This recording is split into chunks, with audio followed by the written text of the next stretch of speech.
So we're going to talk about the next category, and that is sans serif.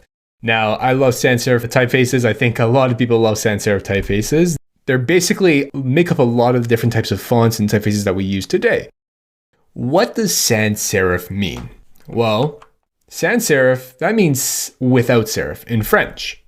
They lack those little serif details that we saw in the previous typefaces, and they're much more modern in appearance.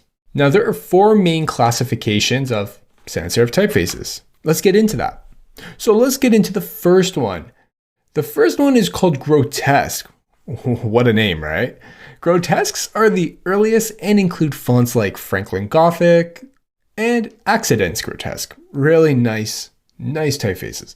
What we got here is Source Sans Pro, which is a really great grotesque typeface. Their letter forms are pretty similar to some serif typefaces, kind of minusing the serifs. So you'll see a little bit more contrast between the strokes. So there is some thick and thin contrast here, but they just have no serif at the end of the letter forms. Next, we have neo-grotesque. Now this includes some of the most common typefaces like Arial, Universe, and everyone's favorite, Helvetica. Now, when I'm comparing this to, say, something like a grotesque typeface, the one thing I'm looking at is that the neo-grotesque is much more plain in comparison. You'll see that it's much more uniform within the typeface. There's less contrast between thick and thin. Definitely a good comparison between these two. Now, the third is humanist typefaces. Now, this includes Gale Sans, which we're actually using right here, Frutiger, and Tahoma.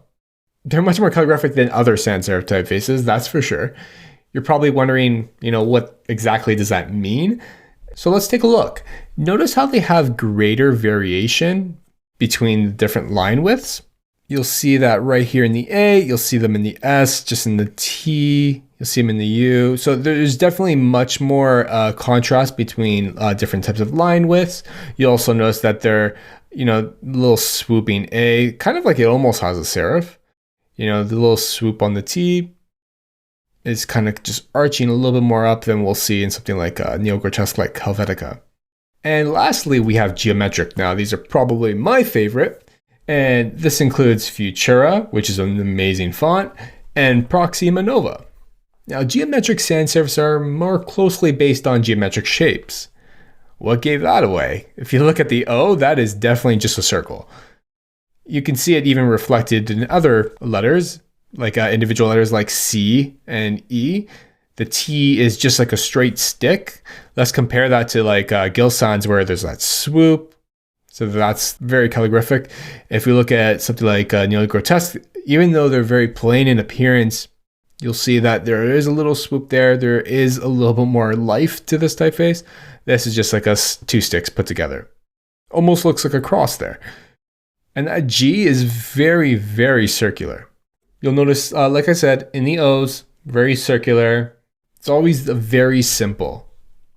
So now that you know all the different types of categories and classifications for sans serif typefaces, there's some really interesting ways we can use them. And we're going to jump into Figma next.